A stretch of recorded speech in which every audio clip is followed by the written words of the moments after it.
My name is Kelsey Egan. I'm the writer, director, producer of Gargoyle. And I'm Jessica Kay, a producer and the lead actress. And action! I played Temba Mabalani. He's Vuyo's older brother. We ended up casting the actual Vio in the part of Vio. I've never acted before. He's a little precocious 12-year-old, and Kelsey tracked him down because he moved from the neighborhood and found him again, and then we ended up casting him as Vio. It's a 24-minute short film. We have an older brother in his early 20s, and the younger brother is about 12 years old. And the premise is that the parents are out of the picture. Temba makes the decision, I'm getting out of the township, so I'm gonna move someplace a little more upscale in the city of Johannesburg. So I qualify to be in the school district to send my baby brother Vio to, so he can get this education that I think he needs. It's challenging and it's exciting to play a character such as Temba, having to be a role model to Vuyo, but at the same time he's going through his own issues, seeing the frustration and the anger that he has for his own life and starts taking out on the little kid. It's pretty much the unfortunate grave picture of what we see in society, not only in South Africa, but in Africa as a whole. The director took a very subtle approach, not to be graphic, but to have the principal understanding of what happens here in South Africa. Mali. 1,000 rand. Yo.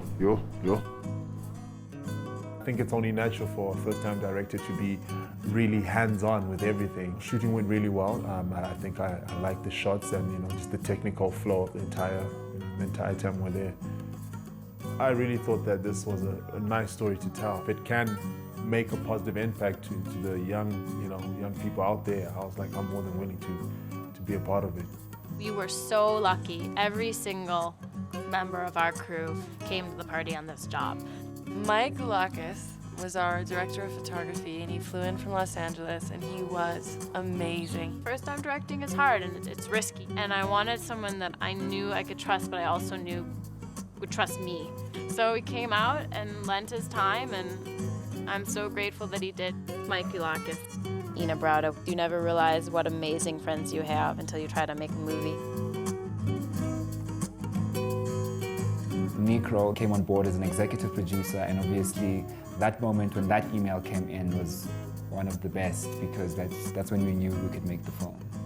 I think the other thing that's really exciting about our partnership with the National Institute for Crime Prevention and the Reintegration of Offenders is we're donating the film to their programs. That's really meaningful to me, that we're executive produced by Necro and that we're giving the film back to them to use. To be shown in the reintegration programs and prevention programs that Necro runs all over the country to show how crime affects everyone, how it's not just a matter of, oh, you hurt one person when you steal their thing, but also what it does to you inside.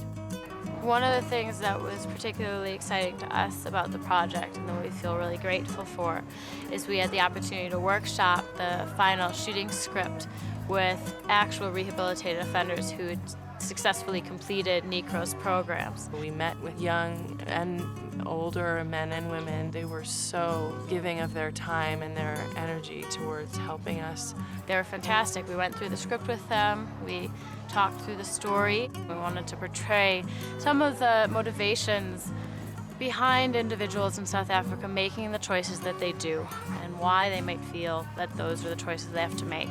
One of the most interesting experiences that I had with them is we got around to the question, why does crime in South Africa exist to the extent that it does? And I think the comment that was the most powerful for us, that opened my eyes the most, one of the men said is, humanity strives for recognition. It doesn't matter what any one individual decides to do with their life, but in the end, it always comes back to a desire for recognition.